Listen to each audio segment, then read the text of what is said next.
everyone, this is just a short clip from my course Hybrid Orchestral Composition and Sound. If you like what you see, check out the full course at masterthescore.com. The next thing I did want to talk about was your layering. Layering's always good, adding in some extra octaves, things like that. There are some ways to do it that are less boring than others. So this first example where I'm going to talk about in these 8 measures, this is kind of a boring example. But what I did is I copied my cello over to the basses, the extra low strings here. But I cut out every other note because they just don't play the 16th notes fast like that very well. So now it's like this.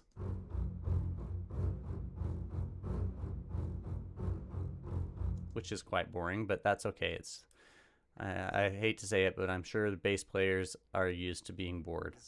Then the violas come in an octave higher, same pattern. Then the violin 1 octave higher, and then the violin 2 octave higher. So let's just hear what that sounds like. It's not terrible. It does give you a build, and it does grow, and it gets bigger, so it works, but it's a little bit boring.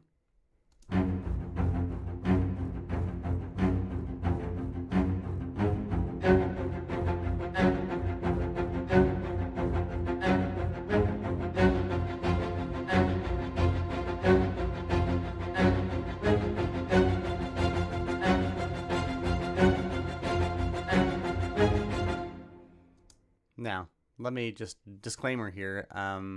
That could work sometimes. Sometimes you may want just, octaves instead of harmonies. And that's fine. It does build and it grows. It's just not as interesting, right? So now let's come over here to another cloned version of this. So using just those same strings, all I did here, I kept the cello and the bass. I kept the violas too because I like them playing an octave above the cello. And then when the violins, the first violins come in, they go to a harmony, and I just went a fifth down. Same pattern, just a fifth down. And then with the second violins, I just played a single note on those, and I kind of wanted a little bit more tension and dissonance in it. So you'll hear that come in here. And that's often something I'll try depending on the song and what I'm going for. I don't just go, oh, I'm going to stick with a standard harmony. I'll try different notes and just kind of see. Sometimes getting that little clashing dissonance is all you really need to add the perfect amount of tension. So just try different notes. Here we go. Let's try it from the beginning.